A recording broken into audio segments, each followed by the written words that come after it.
Akan segala kain dia cerita dari peluh dan harapan di ruangnya mengendi dalam jadi bagianmu dalam setiap langkah.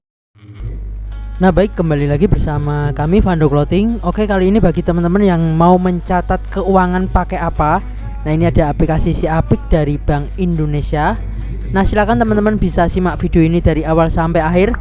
Dan jangan lupa subscribe ya, agar tidak ketinggalan video terbaru dari kami. Kedua, bisa multi user. Jadi Bapak Ibu ketika menjadi pemilik usaha itu bisa membuat level user untuk operator atau untuk admin.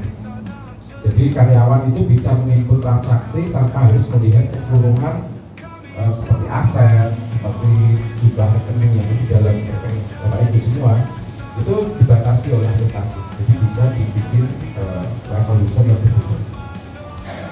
Nah, secara prinsip dua aplikasi ini memiliki tujuan yang sama, yakni meningkatkan akses keuangan. Ketika Bapak sudah bikin laporan yang bagus nih, sudah rutin dibuat, tentu saja akan meningkatkan potensi untuk bisa mengakses pembiayaan dengan mudah. Kemudian dengan melihat rasio laba dan kapan kita harus ekspansi pasar, kapan kita harus buka cabang, kapan kita harus investasi lebih besar, ini akan menurutku bisa mendorong UMKM naik kelas sekaligus mendorong produktivitas UMKM juga. Nah, berarti ya yang Bapak Ibu bisa akses untuk Siapik. Jadi kalau Bapak Ibu menggunakan Siapik mobile itu cukup download atau update aplikasi Siapik melalui Play Store atau App Store. Kemudian tidak membutuhkan akses internet pada saat menggunakan Siapik. Data disimpan dalam perangkat pengguna, perlu melakukan backup yang disimpan dalam perangkat bersifat individual, pribadi, dan tidak dapat dibandingkan dengan yang lain. Ini yang tadi saya sampaikan.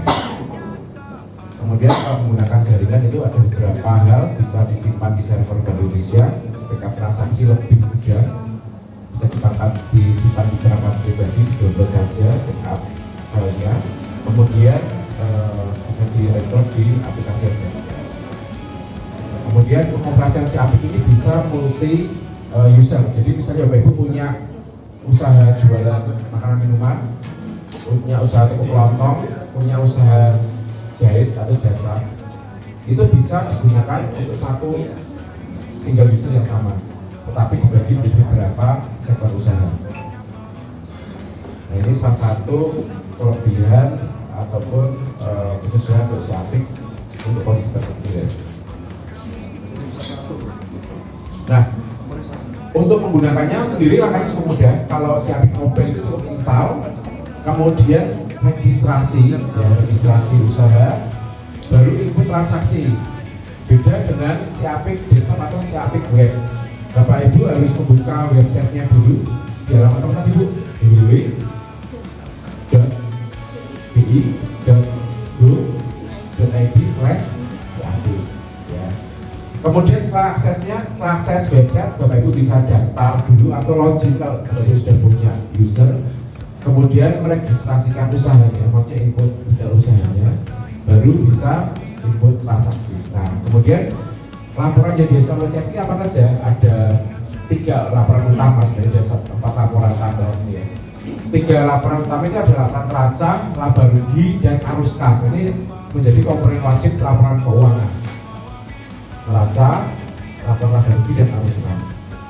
Kemudian ada laporan rasio keuangan dan lain sebagainya. Ini untuk nilai tambahnya ya. Tadi saya sampaikan ada rasio keuangannya, ada ROI itu di laporan rasio keuangan.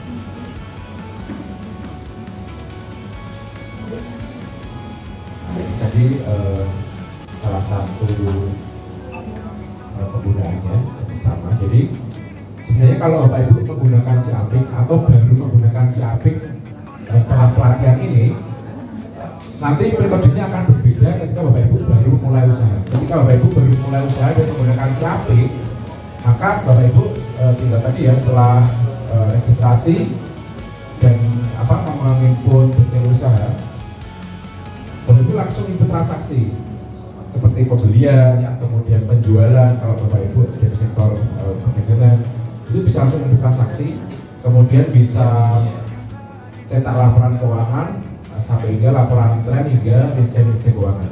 Tetapi kalau Bapak Ibu sudah ada usaha dan mau memindahkan ke si APIK, Bapak Ibu harus memetakan dulu neraca awal. Neraca awal ini apa? Neraca awal adalah kondisi saldo keuangan atau kondisi saldo keuangan seperti berapa saldo rekening, berapa cash on hand, berapa stok barang. Itu Bapak Ibu harus petakan dulu di akhir bulan sebelumnya. Jadi bisa saya memulai tanggal 1 September nih, bisa harus punya data-data yang cut off-nya di bulan Agustus. Itu kita petakan dulu untuk input neraca awal atau saldo awal. Ini yang bisa kita petakan, ada kas tabungannya berapa, piutangnya berapa, kemudian ada utang atau tidak, kemudian modal terakhir berapa, itu perlu kita petakan dulu, kita cut off di bulan sebelumnya, akhir bulan sebelumnya. Ini tadi bahwa si APIK ini bisa satu akun didaftarkan pada satu web untuk bisa mengakses lebih dari satu jenis sektor usaha. Nah, ini ya, Bapak Ibu, untuk sektor usaha yang bisa digunakan untuk si APIK sebenarnya itu sangat bervariasi ya. Dan inilah salah satu keunggulan si APIK ini dibandingkan dengan mungkin aplikasi-aplikasi penjualan. Dimana kalau penjualan ya hanya untuk usaha perdagangan saja ya, tetapi kalau si APIK ini bisa digunakan untuk perorangan, bahkan ibu rumah tangga yang mengelola keuangan rumah tangga pun juga bisa pakai si APIK. Bisa perorangan atau ultramikro, yang usaha kecil, yang memang betul-betul masih usaha skala rumah tangga itu bisa pakai. Kemudian dari sisi pertanian, sektor pertanian juga bisa pakai sesuai dengan kecenderungan transaksi di bisnis pertanian.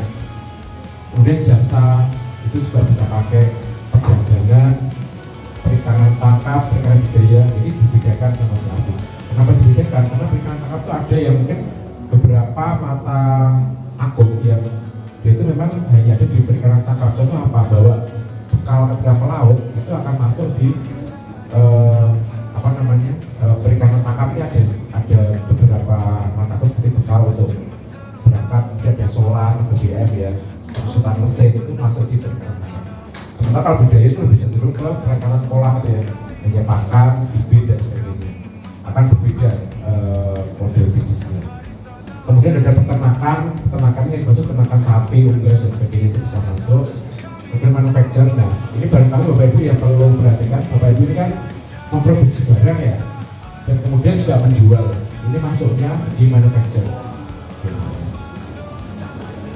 Nah itu sektor-sektor yang bisa menggunakan sapi. Nah kemudian si APIK ini pun punya kelebihan yang biasa kita singkat SMAS. Bukan SMAS penyanyi atau SMAS motoring. SMAS-nya itu S-nya itu standar. Jadi kalau si APIK ini sudah mengacu pada pedoman pencetak transaksi keuangan bagi usaha mikro dan kecil.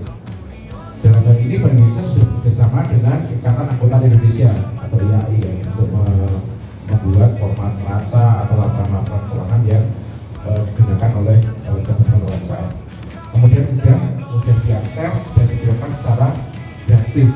Jadi kalau misalnya mungkin pernah pakai aplikasi yang berbayar, pertama itu gratis ya, download gratis, kemudian dipakai setelah satu input atau langsung input ya, sebulan 2 bulan ternyata cuma bayar. Pernah kayak gitu? Sering. Nah ini kalau si APIK ini free ya, kita tidak ada pembatasan atau pembayaran di akhir periode, jadi sudah selamanya gratis. Kemudian aman karena apa? Data yang sudah diinput itu tersimpan di server Bank Indonesia, dan apabila Bapak Ibu nanti gadgetnya berganti itu bisa di backup atau di restore di sekian baru. Kemudian sederhana itu tadi mudah dilakukan dan dipahami. Mungkin salah satu penggunanya dari Magelang, Bu Siti yang pakai ya. Bu Siti dulu lulusan akuntansi atau gimana? Enggak. Oh iya, berarti bisa menggunakan ini untuk pelajari ya Bu ya. Oke, jadi ini sangat sederhana, mudah dipahami ya. Kemudian handal ya. Handalnya itu apa? Bisa menangani multi sektor, tidak hanya salah satu sektor saja. SMAS ya, standar, mudah, aman, Nah, Bapak Ibu, untuk saya sampai jam 9 sholat, nanti di aplikasi akan ada kuis. Kita insya Allah akan membagikan hadiah yang menarik ya. Tapi sebelum kita melakukan kuis, mungkin saya perlu partisipasi Bapak Ibu yang belum punya si Apik. Mungkin kita bisa bareng-bareng registrasi atau bikin akun si Apik ya. Nah oke, jadi seperti itu ya teman-teman, bisa download dan kemudian dipraktekkan. Oke, jangan lupa untuk subscribe agar tidak ketinggalan video kami lainnya. Oke, terima kasih kawan.